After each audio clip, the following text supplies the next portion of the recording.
Hello friends, I am Dr. Sonal Santosh Chandak, Professor, Department of Commerce, Shrimati Keshurbai Lahoti Mahavidyalaya, Amravati, Maharashtra. In this presentation, we are going to discuss one of the very important examples of double columnar cash book.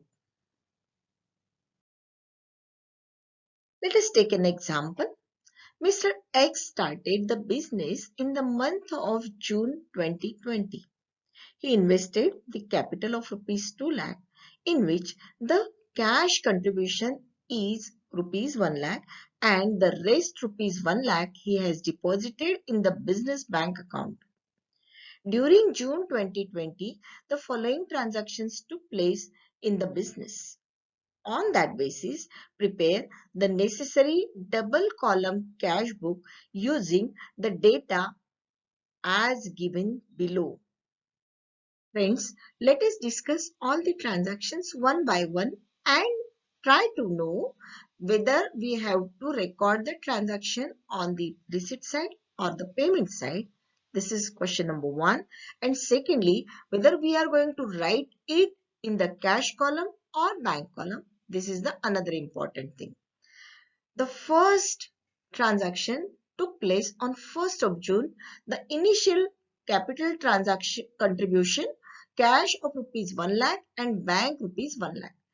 Friends, this is a capital contribution by the businessman and therefore this has been received by the business. Naturally, this amount is to be recorded on the receipt side. This is first thing. In the cash column, we will be writing rupees 1 lakh and in the bank column, we will be writing rupees 1 lakh. So, we have received cash in the form of capital. So, we will be writing on the debit side to capital in the cash column rupees 1 lakh and in the bank column rupees 1 lakh. On 2nd of June, paid for advertisement rupees 500 through check. Now, we have given a check. Naturally, the effect will go to bank account. Well, let us see. This is a payment. Therefore, goes to the credit side. Payment side will be writing. This is payment and we will be writing in the bank column rupees 500. Third is raw material purchased. Now we have purchased, whether we have paid or cash or given check. Yes, we have paid cash. The whole transaction, let us read. 4th of June, raw material purchase from Mr. A of rupees 10,000 by paying cash. We have paid cash. It means payment and we'll be writing it in the cash column. Rupees 10,000. We will be writing by purchases in the cash column rupees 10,000. Next is purchase stationery for cash worth rupees 550. Friends, we will be again writing the same in the payment side because we have purchased stationery. Naturally, we must have paid cash of rupees 550. So, on the payment side, buy stationery, that is be written in the cash column rupees 550. Next is raw material purchase from Mr. B of rupees 20,000 on credit. The credit transactions are not recorded in the cash book, so we will skip this transaction. Next is goods sold to customer for rupees 15,000 by cash. Here we have sold goods, means we are going to receive money. Naturally, we will be writing it in the receipt side, on the receipt side, and we will be, because we have received cash and therefore we will be writing this amount in the cash column. Next, 10th of June, paid rupees 200 for office expenses in cash. Paid means payment, done in cash. So, this has to be recorded in the cash column. So, this is payment and this is payment and to be written in the cash column. Next is goods sold on credit worth rupees 11,000 to Mr. C. This is a credit transaction. We cannot record it in the cash book. So, we will skip this.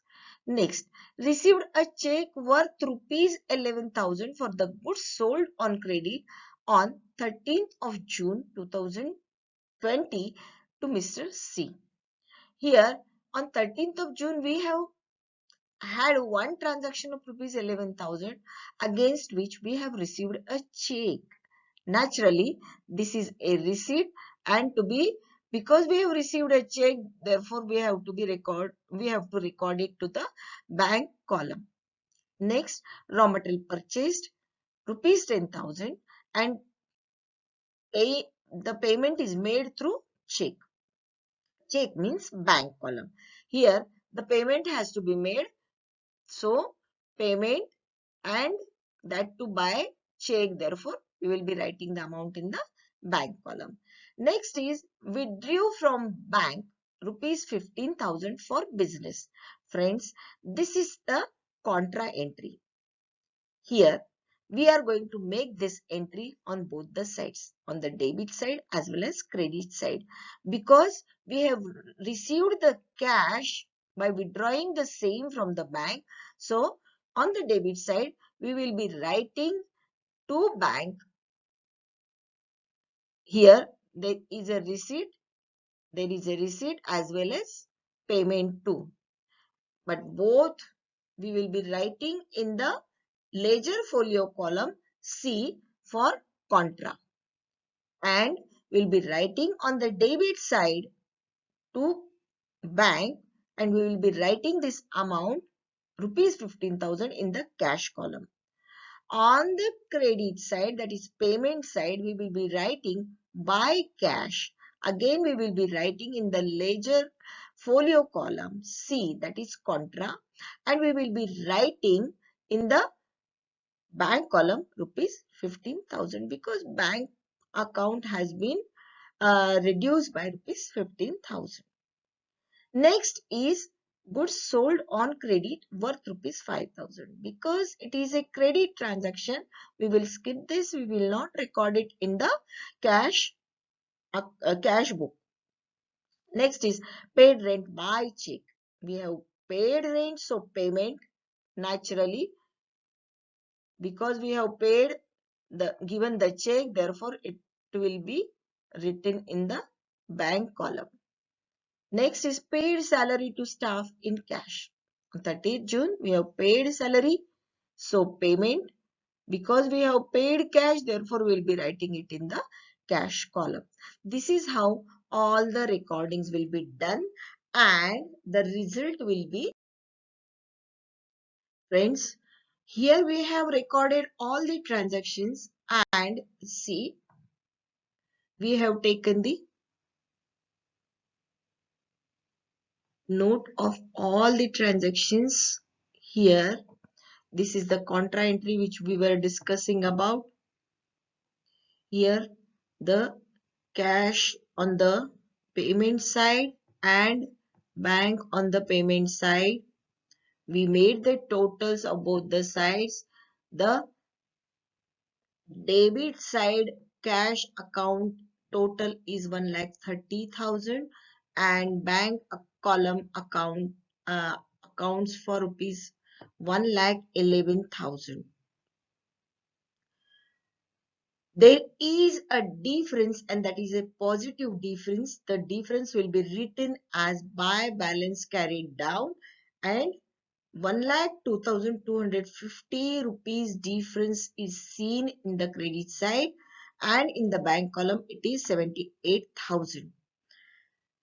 Both side total is 1,30,000 and 1,11,000. This is how we are going to transfer this balance to the debit side by writing to balance brought down. Rupees 1,02,250 and rupees 78,000. I'm sure, friends, you must have understood how to transfer these different transactions to the double columnar cash book. Thank you.